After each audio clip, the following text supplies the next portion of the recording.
Okay, so we're more than at the halfway mark.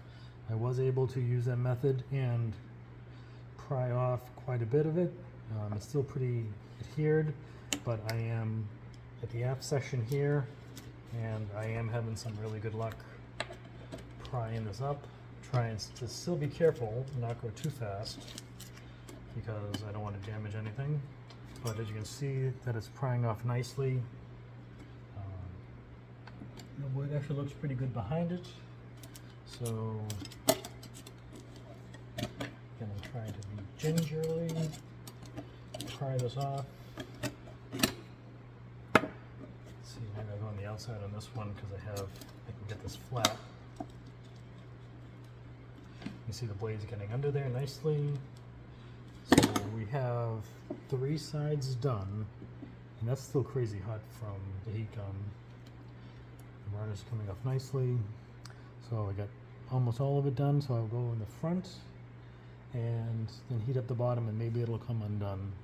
But I don't see any really bad damage. This is coming out actually dramatically better than I thought it would. So,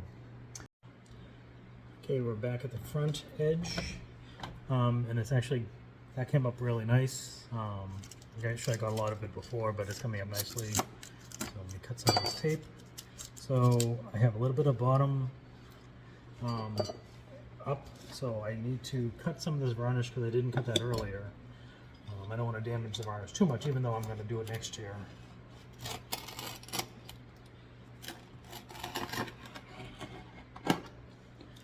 And I will heat it up and try to get the putty knife in from the top again, since I can't come from the bottom. So I'm going to heat it up and let's see how we do on this edge.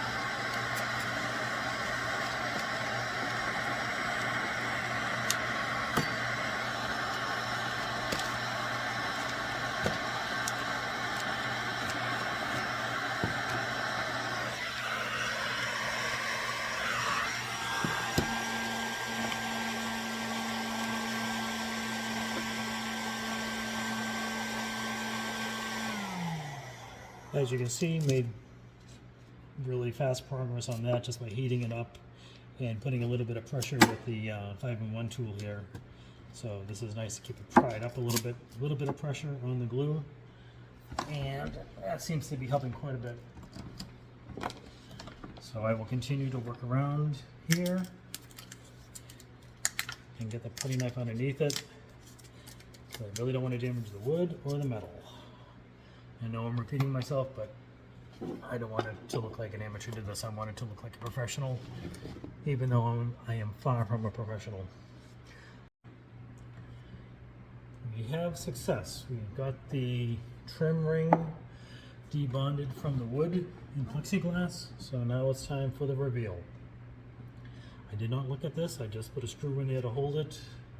So let's take a look together to see what kind of damage we have.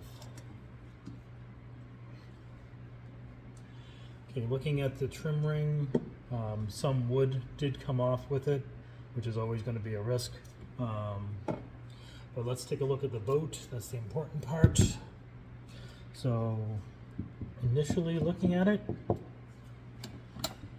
looks solid as heck. I am very, very, very pleased with how this looks. I was so concerned that water would have got under here and rotted this, but the wood underneath looks excellent. And as you can tell, I didn't damage anything that I can see. And now the fun part is going to be taking the plexiglass out of the wood, because that's in a groove. So I don't know how I'm going to do this. So again, I think we're going to learn together. But whatever I'm going to do, it's going to be slow and methodical and very careful, because I really don't want to replace that plexiglass, and I definitely don't want to make this crack any worse. So the crack that the whole point of this exercise is to fix this crack here. And again, this goes all the way through, so I need to get the glass out, separate the wood by putting some kind of wedge in there and shooting some epoxy in there to make this more stable. So that's going to be the next step, is to get this out. So very, very pleased at this point. I'm going to evaluate my options on getting this glass out, and I will get back to you.